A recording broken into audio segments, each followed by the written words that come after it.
This film is a tribute to all those early Greek explorers whose ideas still light our world.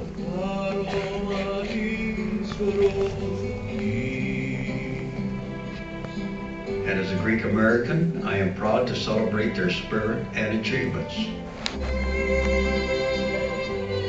I hope you'll be amazed and inspired by their story and by all the wonders of ancient Greece.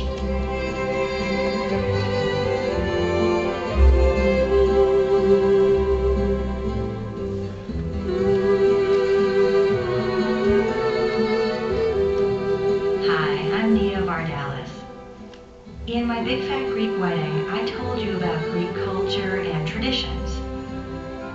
Now I want to share with you the history and archaeology of the culture I love so much.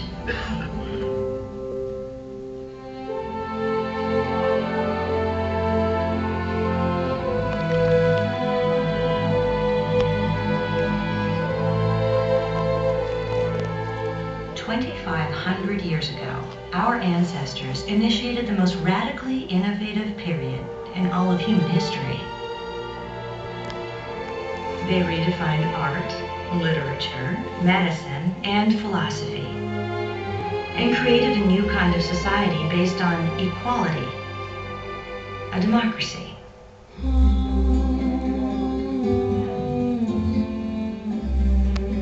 In many ways, we are all sons and daughters of ancient Greece.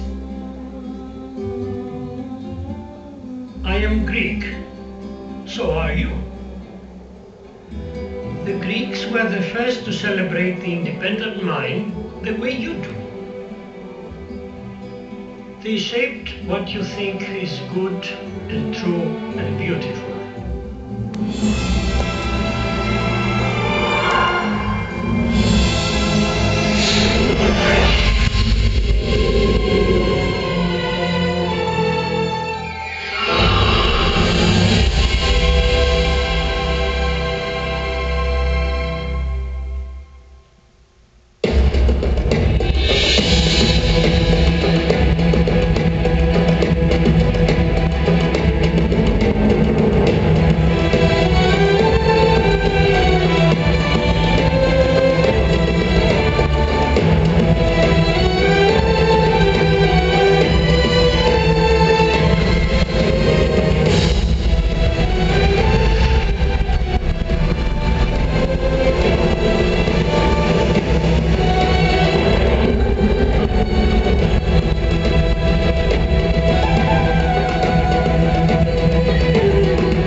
Secrets of this glorious past lie buried, awaiting the light of day.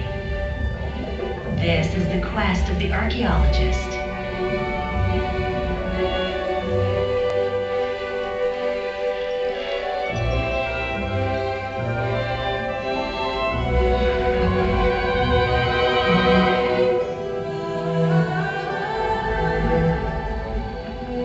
After 2,000 years, chance uncovered the statue of Poseidon, god of the sea.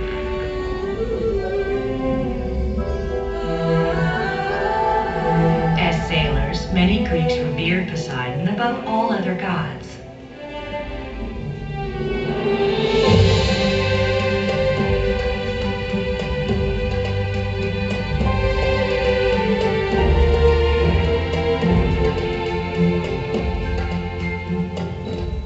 In all of the Mediterranean, the Greeks were the first ever to make seagoing voyages. 10,000 years ago, they brought stone tools from the islands to the Greek mainland.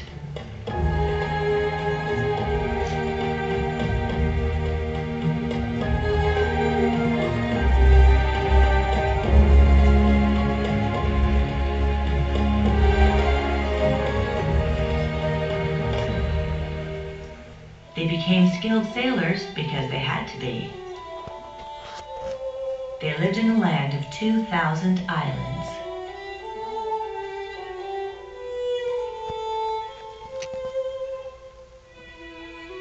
Strategically located between Europe, Asia, and Africa, Greece was destined for a pivotal role in the spread of ideas.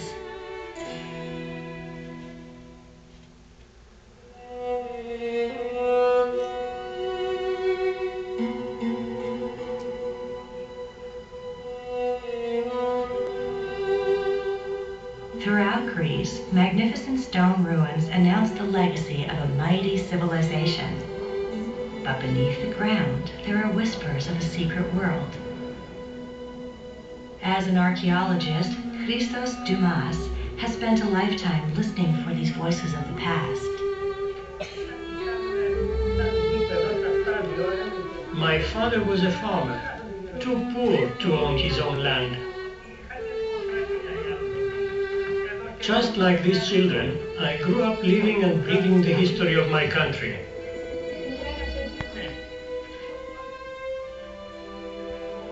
My most thrilling moment was not my greatest find. I was only 22. I discovered a scrap of broken pottery that somebody had inscribed 2,500 years ago. I knew right then I had to devote my life to this kind of detective work.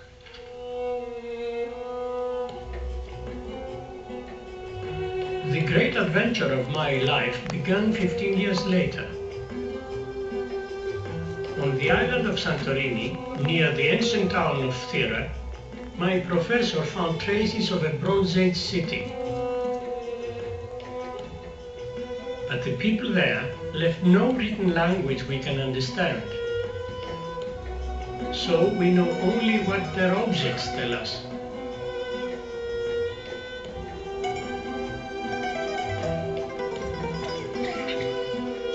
Dr. Spiridon Marinatos had found evidence that would open the door to a lost world. And he asked me to join him.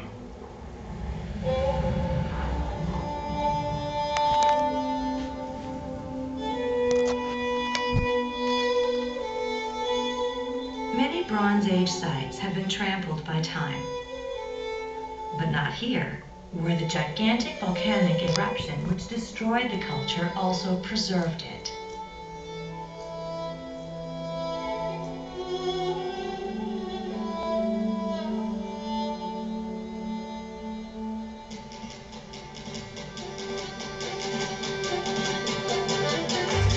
On Santorini today, you can feel the pulse of life. So it's not too hard to imagine what this island was like 35 centuries ago, before life was suddenly snuffed out.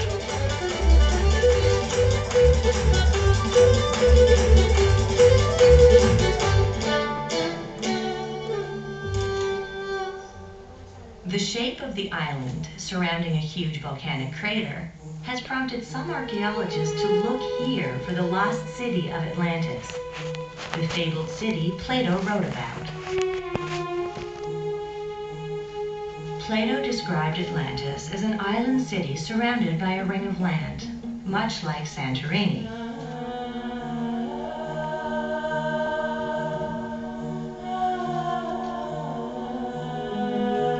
Could Santorini be Atlantis? To me, Atlantis is no more than a fascinating myth. But what we were about to find was even more intriguing.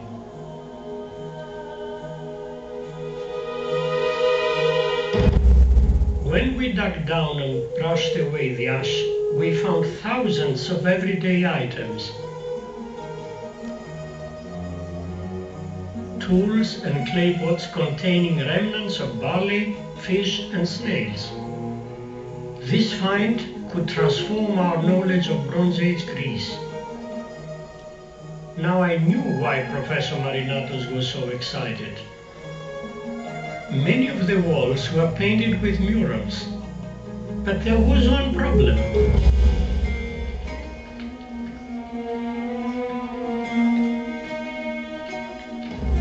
The wall paintings were smashed to pieces. They survived only because the site was covered in a shield of pumice, which is rather like popcorn.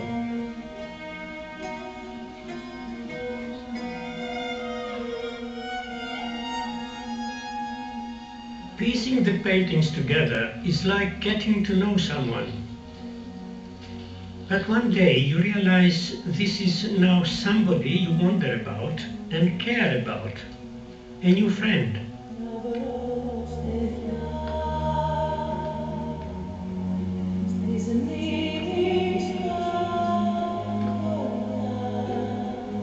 Until now, no one had ever seen such an expressive face from Bronze Age Greece.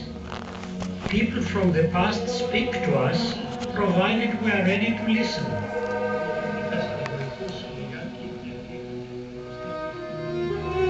The paintings opened a wonderful window onto the lives of some gentle, artistic people. Who was this elegant woman? She picks crocus flowers which yield the coveted spice, saffron.